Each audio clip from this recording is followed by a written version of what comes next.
Delgard provides the traditional beauty of a wrought iron fence without costly and time-consuming maintenance required of other fence systems. A properly built and installed fence can beautify a home's landscape, define property lines, and add security and safety. Today, we are going to walk through the simple steps it takes to set up your customer's new Delgard fence. Number 1.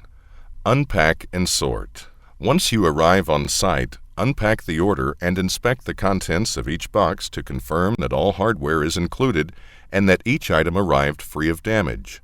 When unpacking, it is recommended to stack the panels against a building and not on the ground. In hot climates, the fence can get extremely warm to touch if left on the ground. You should sort the posts into piles by type: line post, end post, corner post, blank gate posts, end gate post.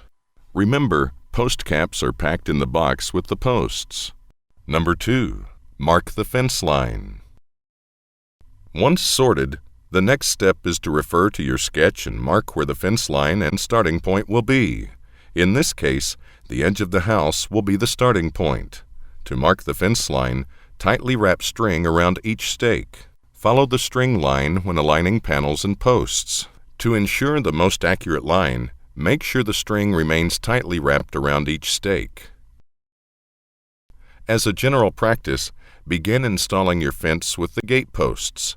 Set the first gate post with the holes in the post placed in the direction of the fence line for insertion of the section later.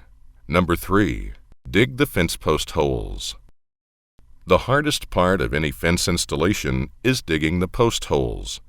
The level of difficulty depends on the fence length and hardness of the soil. There are a few options when it comes to digging a hole. You can rent or purchase a gas-powered auger. The auger is a fast, efficient way to dig a post hole when utility lines are not in close proximity to the fence line. If you want more control, a manual post hole digger might be the best option. The utility lines are in close proximity to the fence line, so we will be using a manual post hole digger for this installation. Have your bucket ready to contain the hole dirt that needs to be removed. In cold climates, post holes need to be dug below the frost line. In the Midwest and Northeast, the frost line is about 30 inches. In warmer climates, you'll probably get away with 24 inches, but that depends on the height of the fence. Refer to your local building code for depth and diameter, but typically the depth of the post hole needs to be below the frost line. Remember to dig straight down and not in a cone shape. This is especially important when installing fences in colder climates. The frost can actually grab a hold of the footing and push the fence right out of the ground. Make sure that all of the loose dirt is removed from the hole. The bottom of the post needs to be resting on solid earth so it will not shift. Remember, before digging, make sure buried utility lines are located and marked. Now we can place our post into the hole. Use a level to ensure it is straight and add the cement mixture. To ensure the posts are square, use your rubber mallet to gently tap the fence into position. Number 4. Add the concrete. Once the hole is dug to the proper depth, it is time to add the concrete. On a warm day, you might want to add a little more water into the mix so there will be more time for setting and adjusting the fence. Once pouring the cement, you will want to leave a couple of inches at the top of the hole to allow for earth to be added and grass to grow. Not only is this visually pleasing, but it will also help support the fence post and keep it from pushing out of the ground. Number 5. Now to attach the panels. To assemble, each fencing panel requires stainless steel screws. We use stainless steel screws because they will not rust or corrode. Each screw is also self-tapping. You do not need to pre-drill a hole. Make sure to double-check that each screw is secure. Because the concrete has not completely set, we can make the adjustments needed to level out our post.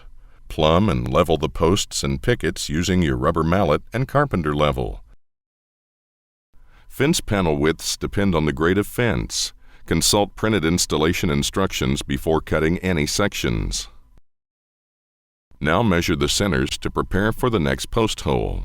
Insert the appropriate post, line, corner, end, or gate, then insert another section. All sections have a notch in the rails for easy insertion into the posts.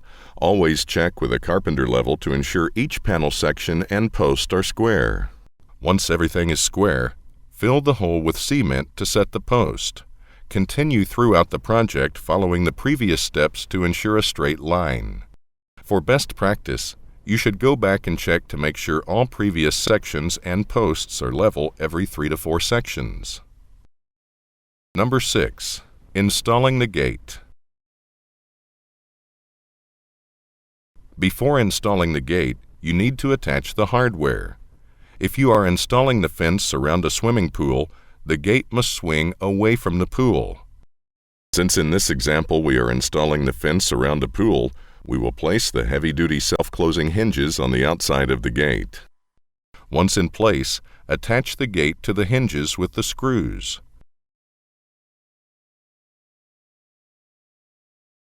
We can now attach the pre-approved pool safety latch. The tension can also be adjusted on the self-closing hinges. Number 7. Insert the post caps. Once the fence and gate are up, it is time to add the post caps. These decorative caps make for a nice finishing touch on our new Delgard fence. It's as simple as that. A beautiful fence project that will bring enjoyment and safety to your customers for years to come. For further information on Delgard fences, visit us on the web at delgard.com.